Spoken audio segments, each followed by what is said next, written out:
we have here today Mr. Ric Prado, author of one of the best books I've ever read called Black Ops, highly recommended book.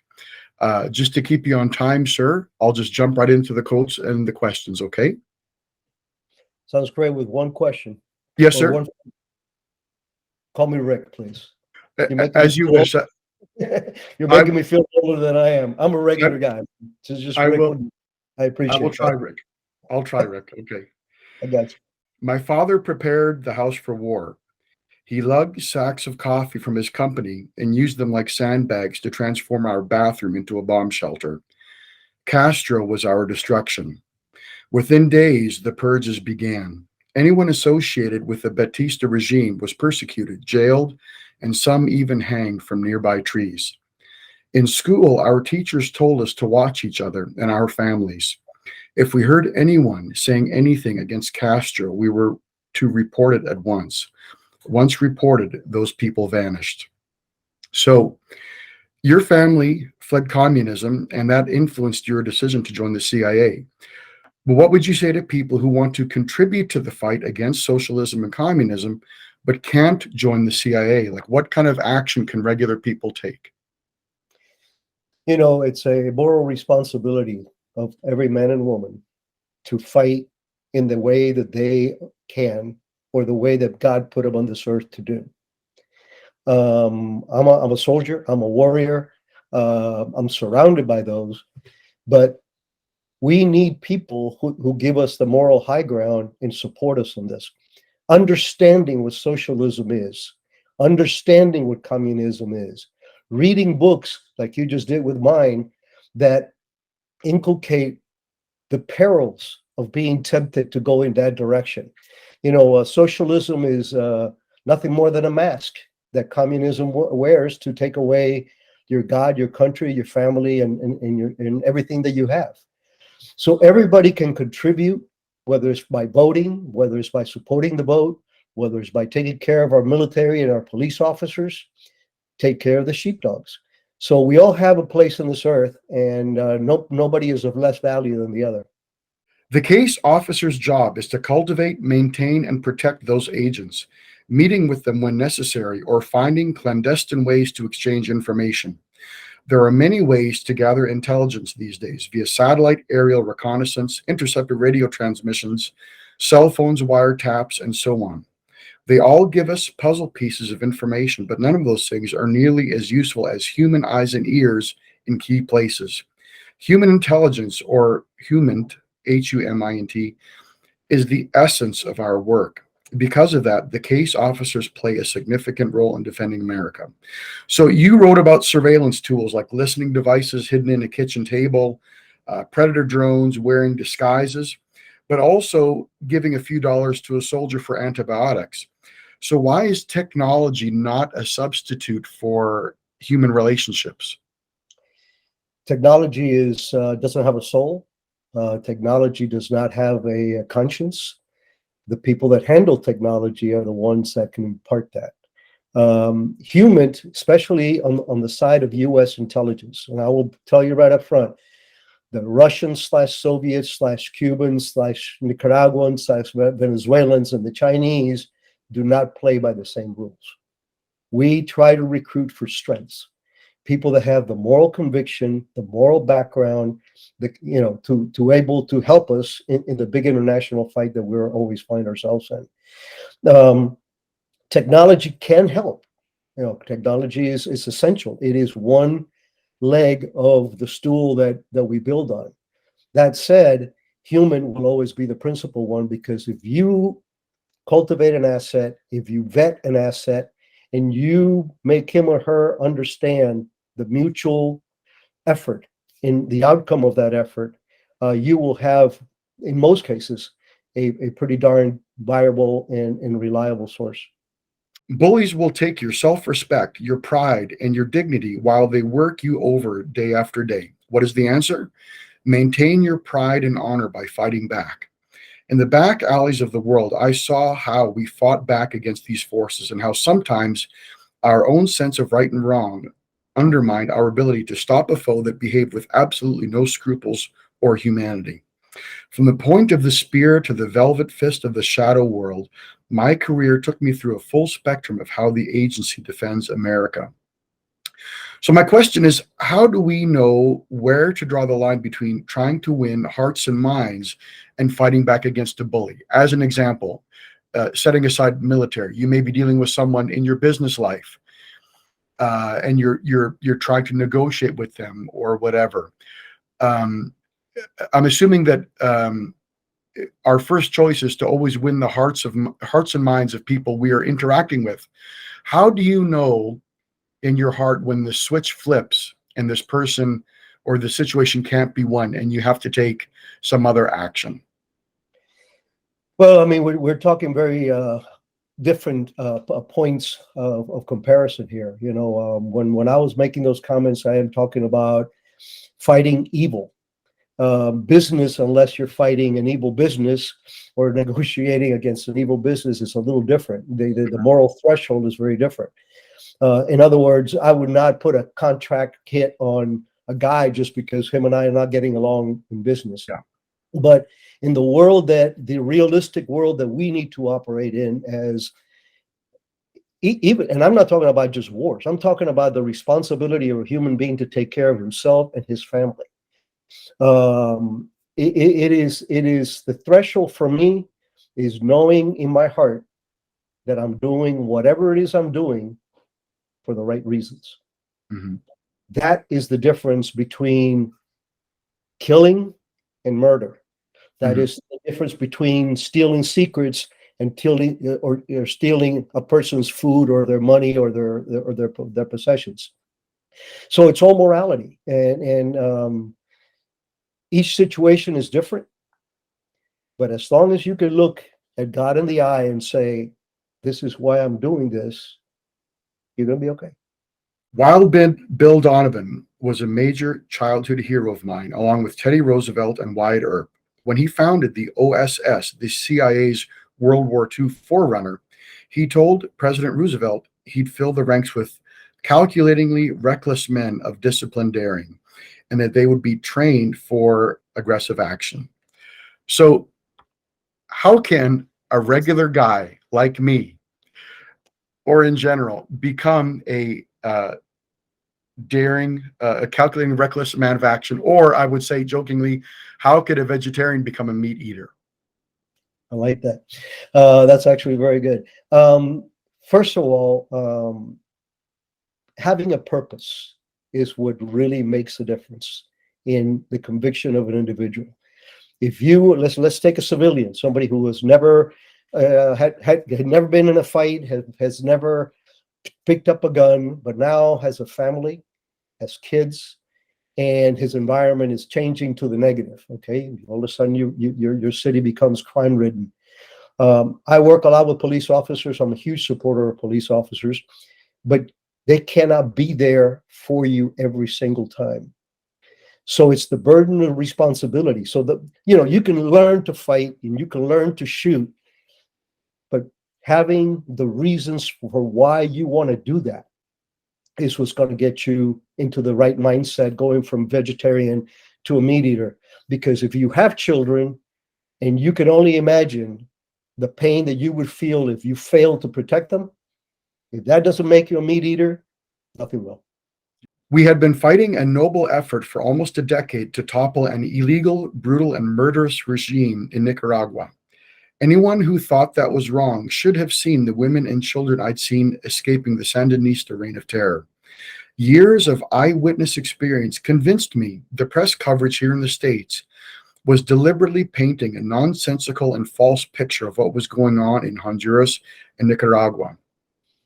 So, your mission to save South Americans from communism, from what I remember, because I remember the first year I could stay home alone as a kid, I spent the whole summer inside watching the Iran-Contra affair on TV. Other kids were outside playing. I was watching General North, okay?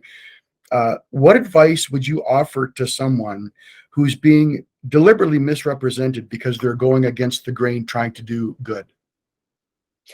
Again, you have to let your conscience be your guide. Oliver North, who I happen to know personally, I consider him a great American. He wasn't doing anything that he had not been asked to do. He was working at the NSC. This is not something that he just pulled out of his pocket and says, I'm going to do this on my own. And that's a misconception that a lot of people have of my organization and American intelligence overall. The amount of oversight that we have from the White House to the Congress through our own supervisors is more than people could ever imagine. So, crossing that line, primarily you have to understand what your threat is and be willing to do something about it. So. Yeah, I was surprised that I don't recall enough if you mentioned it in the book or in another interview where you talked about someone getting fired because they had expensed some personal expenses. It was a relatively small amount of money, and they were like, "Get out of here," basically, right? There's two things that are, well, there's a lot of things, but there's two main things in my mind that is sacrosanct when it comes to my business, the intelligence business. One of them, it has to be your integrity. Integrity is, you've heard it, is what you do when nobody else is watching. Well, guess what? 99% of the work that an operations officer does, there's nobody watching. They're out in a car in the middle of the night, meeting with either a terrorist or a politician or a cop or whatever it is that you've recruited. So if I am talking to you about something and you tell me a piece of information, and then I go back and I write that up, I have to be able to count on me to write that accurately, without hyperbole, without interpretations, because nobody can prove me wrong. My bosses have to have the confidence in me. I understand. Yeah. Reporting things as they are.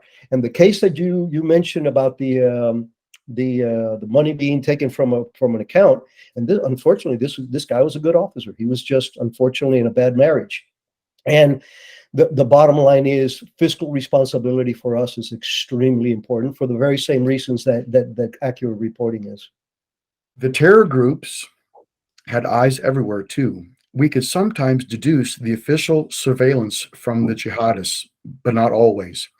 Everyone watched everyone else in Shangri-La. Of course, the watchers could turn violent at any moment. I told my guys over and over to stay at yellow and to be ready to move to orange in a heartbeat. The fact was, to avoid being prey, you gotta look like a carnivore. We made sure we postured aggressively to discourage any surprise attacks. So you encountered quick draw assassins in the Philippines. I believe you called them the Sparrows, and also Contras who plotted to kill you while you slept. How does one posture so as to not be a victim? Again, not just in the military, but in life in general. How do you not go around looking like a sucker? Awareness is the number one thing that saves lives. Most of us, unfortunately, are totally addicted to this. Mm-hmm. We're always on the cell phone, reading text messages or being distracted. And in the cases that you mentioned about the Philippines, if I had not been aware, and my partner Davis, who unfortunately passed away this year, my partner Davis had not noticed these guys, you and I would not be having this conversation, because you cannot, you can't beat awareness. Let me restate that. Awareness is what will give you the ability to react without panic. What you came up with, what you mentioned earlier about being in orange and being in red and being in yellow, that's credited not to me. That's credit to Colonel Cooper, who was I've heard of it. Yeah, and he was an exceptional individual. He's one of the first guys who really started teaching realistic gunfighting, not target shooting or any of this. And his theory, which is absolutely correct and is something that we abide by, is you should never be in the white unless you are with your significant other. That's the only time. You should always be in yellow. And yellow doesn't mean that you have a knife in your hand or a stick on top of your desk. It's just that you are aware of what is going on. Mm-hmm. You come to a light Most people pick up their cell phones and try to answer a text message while they're waiting for the light to change. We've all done it. I've done it too, with my Mhm. head on a swivel, but I've done it too. Mhm. And it's wrong, because if something happens in front of you, yes, a terrorist act, yes, somebody robbing, it could be something as simple as some idiot running out of control and his car is coming at you because he just ran a red light, and you don't notice this. Mhm. So being in the yellow allows you to take in and verify that what you're seeing is normal. When you see something in your optic that raises your attention because you're aware, you're walking down the street, all of a sudden there's a guy on this side of the sidewalk and the other guy from the other sidewalk walks over, and they're okay, that may be nothing, they may be just friends, but you're aware of it. Mhm. And then so you go to orange, you see something like that, you go from yellow to orange and go, that was funny. But the biggest part of the process, and this is what I want to inculcate, is this is the time that you make a plan. If these guys The do this, orange. that's right. Because you're still calm, you're still collected, you're still able to think. It's not like in the movies, guys. Except for the Delta guys and those guys, really high-end guys that do this day in and day out. The jolt of adrenaline when something is going bad is something very few people have ever experienced, much less handle. So Mhm. in orange, while you still have your full cognitive ability and you haven't developed the tunnel vision of kinetic attack, you're formulating a plan. And it doesn't mean, well, I'm going to quick draw them. It could be as simple as I'm going to go around the block just in case. Mhm. Oh, gee, I see that there's a hotel across the street. I'll run in there and go in the lobby and call the police. Whatever it is, doesn't have to Mhm. be James Bond or ninja stuff. Mhm. It's just being aware. And then if it does happen, then you have to execute your plan. There's a saying in the military: you plan your dive, then you dive your plan. So in orange, while you're making all these plans, once it goes to red, in other words, once the threat is proven to be real, the guy whips out a knife, the guy whips out a gun, then you take the course of action that you have pre-planned. And that is essential. There was a study that was done by a very good friend of mine, Jerry Smith. He used to be with ITI.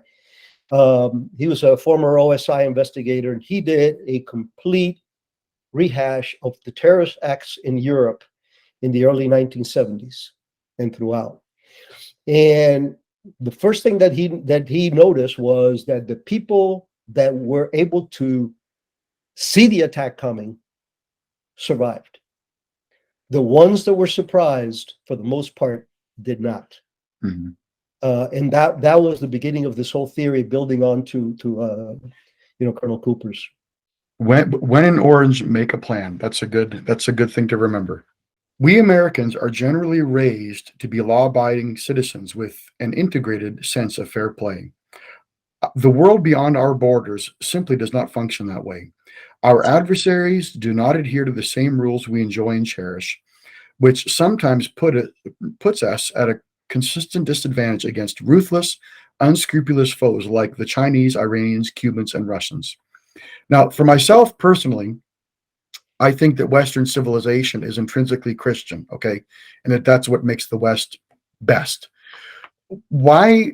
Um, why do you think Americans? How would you explain the reason behind why Americans tend to have this generous tendency behind them?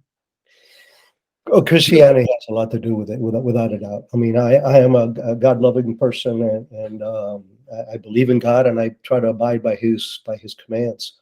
Um, I think every culture has an ethos. The Chinese have been an imperial power since before Christ. The Russians people are from Cossacks and Vikings. So there's certain things in our DNA that we absorb and becomes part of our culture that actually helps form a person's character. Mhm. It's a very broad brush because every individual is different and it's going to be affected differently.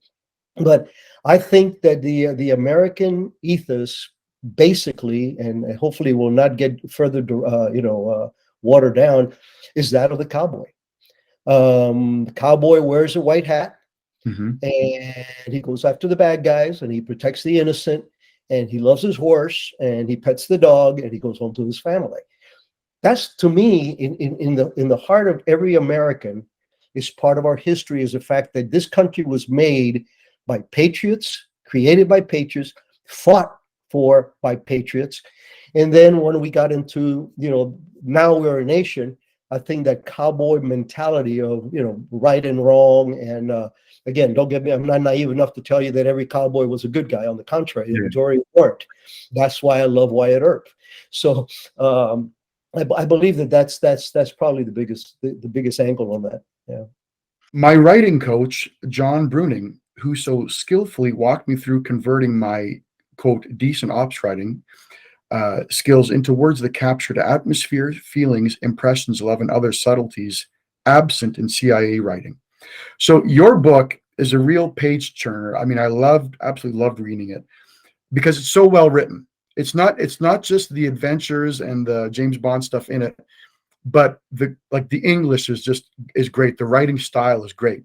So what advice would you give to someone who wants to breathe life into their writing? Like, what advice did you get? What advice would you give? Well, first of all, you have to have the right foundation. And again, goes back to my agency. The agency is extremely strict about writing accurately, honestly, succinct. And that's what the comment that John told me. So he told me, he says, you're a great writer, but you're an operational writer. And he started coaching me. It was like having a third grade teacher with a red pen. I would send him something, he would come back and it's like, what does this mean? And what was Al feeling? And what were the trees? And initially I said, who cares? And this is what he said to me, and this is what you need to remember. You can write something and tell a story, but if you write it correctly with the ambiance, you're transporting the reader into the story.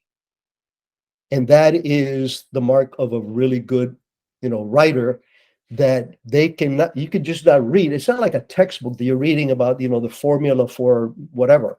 If you get the individual transported into that moment, you will have their attention and they will appreciate it a lot more. So I think that's the secret to good writing. So did that mean that relative to your CIA writing that you had to write more, like you had to fill in the gaps, so to speak? Absolutely. That was the homework every single time. I go, hey, Rick, this is great. However, you need to tell me, how were you feeling? Well, I've never written about my feelings in an operational cable ever, even if I was scared. That's not. But now that was the guidance, and then I would rewrite it, send it back to him, and he make a couple more red marks or whatever. But it was a painful process because I was more than well. I was 2/3 into the book as far as writing, and now I had to go back and start flourishing all these, ambience and feelings and stuff like that. But you know what? It's really funny. After just a few exercises, I started getting it, and I understood the difference. Now, when I looked at my original version of this chapter, and now I look at this one after being coached and hitting with a ruler on my knuckles, what a difference that make! How much more pleasant it was for me to read even my own stuff. I have never allowed myself much time to be sentimental or nostalgic. I'd learned a long time ago that you can't cling to the phases of life as they come and go. They are to be experienced as you keep moving forward, setting goals and staying on the path God intended for you. The way ahead, I never planned my career. I never looked down the road. I just kept focused on doing the best I could in the job I had, throwing my heart and mind into every assignment. That paid off throughout my career, and I was blessed with promotions and opportunities I will always cherish. So, you worked with the best and you worked at the top of your field. How can we hold ourselves to the standard of always doing the best that we can? I believe that God puts each person on this earth for a particular reason and wires him or her accordingly. Okay. So this is not just an adventuristic approach to life. It could be something as a teacher. There's no more important, profession than teaching. Teachers have such an incredible responsibility. So the bottom line is, if God will put a path in front of you, If you're willing to pay the price of admission, whatever that is, going through pararescue like I did, or going through the agency, or getting your degree in learning how to work with disabled kids, whatever it is, if you take that path, you will succeed, because it is the path intended to you, and it's the path that God wired you to follow. When you stray from that, whatever path is, that's when your problems begin. So I honestly believe that each individual has a again, the knowing the right and wrong and what are the limitations. The Bible says, "I shall not steal." Well, I have stolen. I have stolen secrets. I have stolen technology. The difference is, it wasn't for my benefit. It was for the benefit of my country, my beliefs, my family, whatever it was. So there's a big difference between stealing from a guy who's been working, hard just so you can go use drugs or whatever, or get prostitutes, and the person that goes and steals secrets or steals something. I know that that's very esoteric and very CIA-ish kind of thing. Mhm. The concept, it goes to everything else. We all have a responsibility for being the best we could be at whatever we decide that God put us on this earth to do. And if you follow that compass, I'm not going to say that the path is easy, but you'll recognize that path because it's yours. Amen. Last question. Now, if you don't want to answer this, or you can't, you don't have to, okay? At the dinner, an anonymous member of our host's party made his personal sentiments clear with a symbolic token strategically placed on the table. I picked it up at the end of the meal and tucked it in a pocket. Back in Virginia, I returned to our virtual station and went to see Winston and Jeff. I walked into their office and dropped the item on Winston's desk. He stared down at it for a long moment, saying nothing. Message received. So, what was the item? If you can't say, it's okay. I can describe the situation and maybe even the item, but I cannot give you the specifics of identities or something. I was there in a foreign country, briefing a liaison service, an intelligence liaison service, who I had very high suspicions of not being our ally, and I still believe that to this day. And at the dinner table, they put down these coasters, and the coasters actually had the name of somebody that we know, and they knew that we knew we were targeting. So it's like, going in putting down you're trying to fight a drug cartel, and all of a sudden, they put a coaster there that says, El Chapo or something like that, construction company. So they did not allow me to identify the country or the actual name or message of the item, because it is a political consideration. It answers political sensitivities. But yeah. That answer that fills in the gap, though. I understand what you mean. That fills in the gap. So, well, Ric, thank you very much for speaking with me. Like I said, one of the best books I've ever read. I'm going to reread it.